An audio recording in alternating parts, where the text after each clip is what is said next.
In the summer of 2010, I was on the 12th season of CBS's Big Brother. Big Brother is a reality competition series in which every summer roughly 15 people move into a house and everything they do is recorded.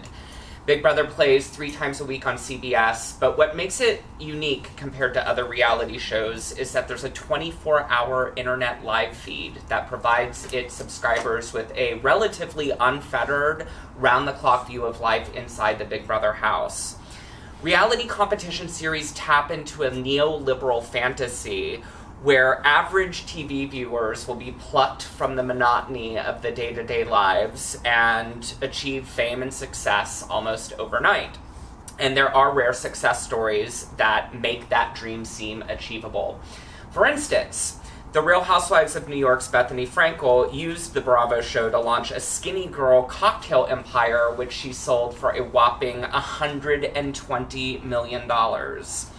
But tales like this are few and far between. Baresi and Nunn argue that reality show players may acquire massive media visibility but possess very little in the way of institutional power and control. Most people who made it to the end of my season of Big Brother, for instance, earned a mere $8,500 for 3 consecutive months of day and night labor. A common refrain in media studies scholarship is that reality TV isn't real.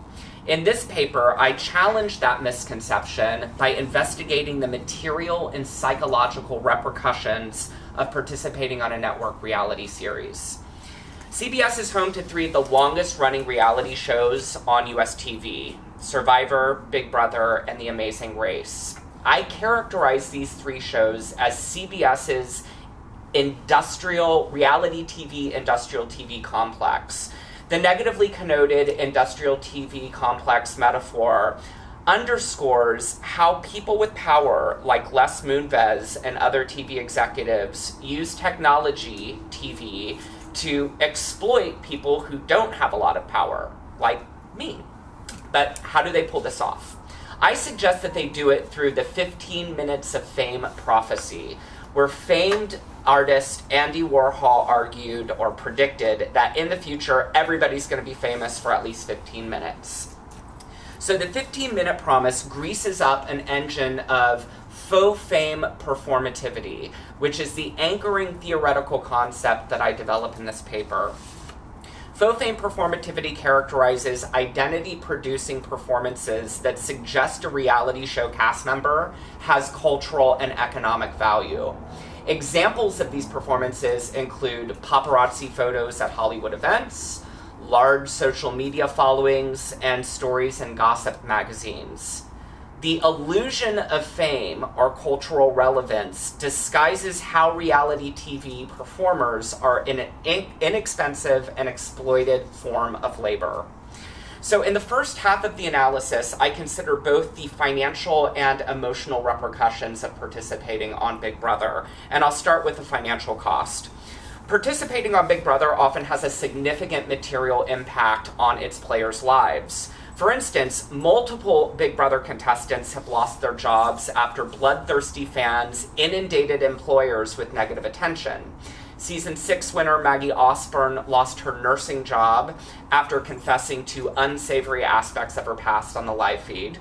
Season 12 player Rachel Riley has also become unemployable after her run on the show. When she returned for season 13, Riley said on the live feed, who wants to hire the villain from Big Brother 12? Season 9 winner, this is my favorite, Season 9 winner Dan Giesling lost his job at a Catholic school after lying in the game with his hand on a Bible.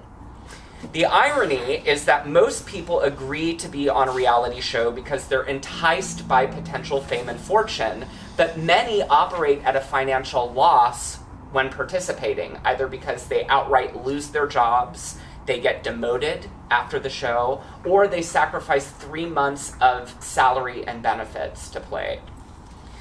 But it's not just the financial side. There are also a lot of emotional implications. I use a story about a CBS Big Brother related poll to illustrate Big Brother's mental implications. Right before season 14, CBS announced that 4 players would return to the house and coach 4 teams of new contestants. CBS created an online poll where viewers got to vote on which of the 16 potential returning house guests they wanted to see come back and play in another season. But the poll had absolutely no bearing on who would be brought back to the show. In fact, it was just an advertising gimmick used to generate interest in the new season.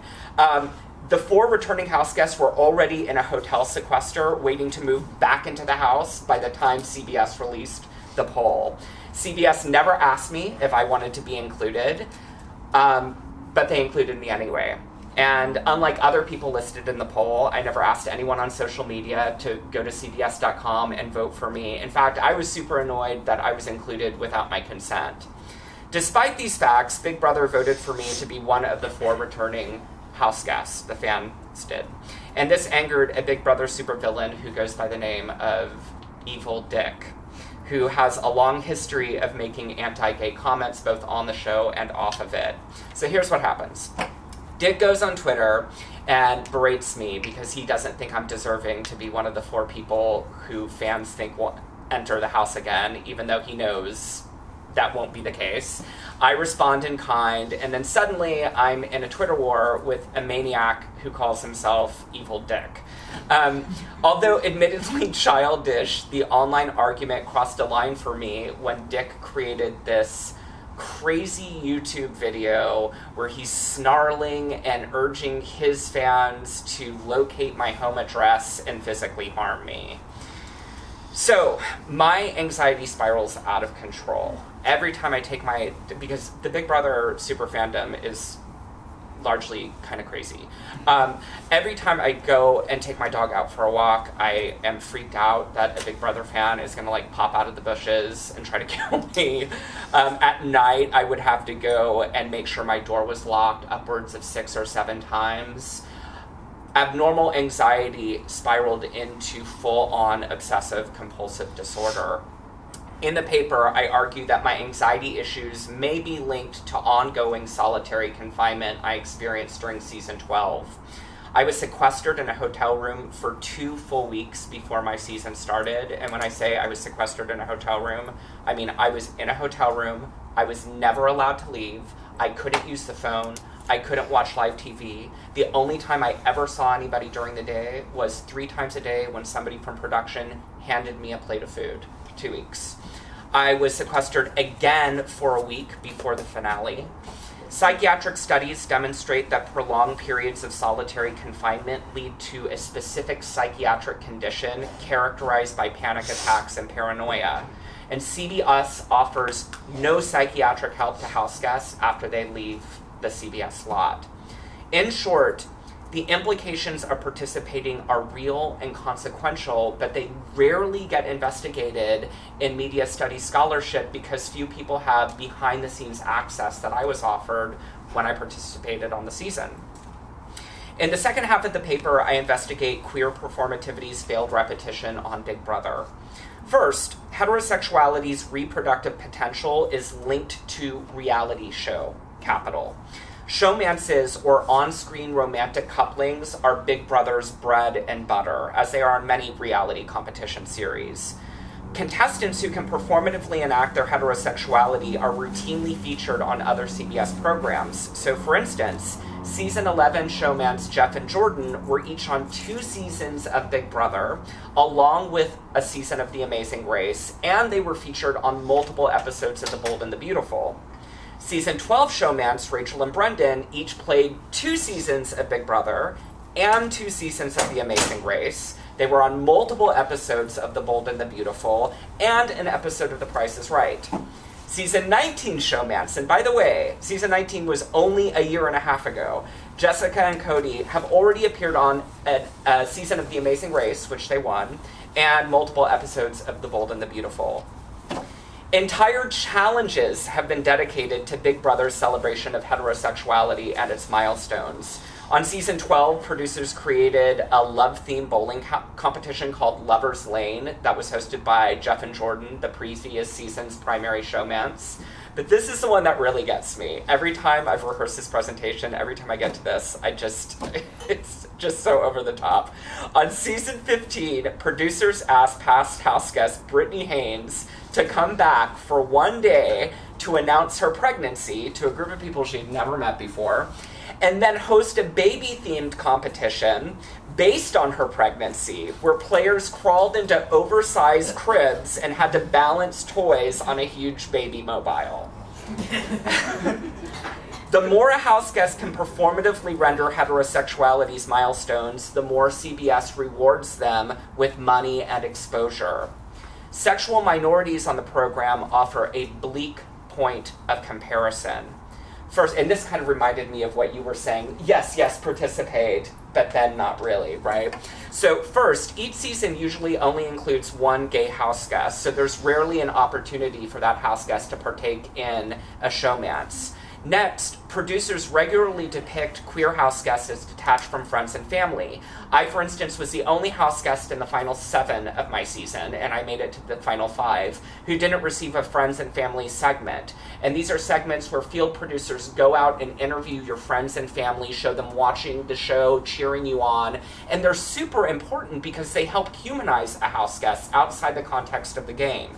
And I'm not alone. LGBTQ contestants rarely receive these packages that are just kind of common for straight people to get. Even season 15's gay winner, Andy Herron, didn't receive one.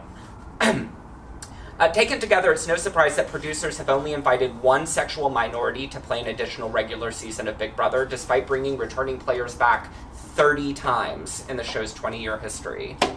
Queer house guests are included in nearly every season of Big Brother, but their limited involvement in future seasons reproduces heteronormativity's logic and the flawed perception that homosexuality, 1, should not be reproduced, 2, is a breakdown of capitalist logic, and 3, needs to be contained. The main takeaway for this project is that reality TV competitions like Big Brother function as a theater of neoliberalism. This neoliberal theater results in financial and emotional exploitation of its participants and a steadfast determination to reproduce heterosexuality's logic as normative and the only viable form of capital.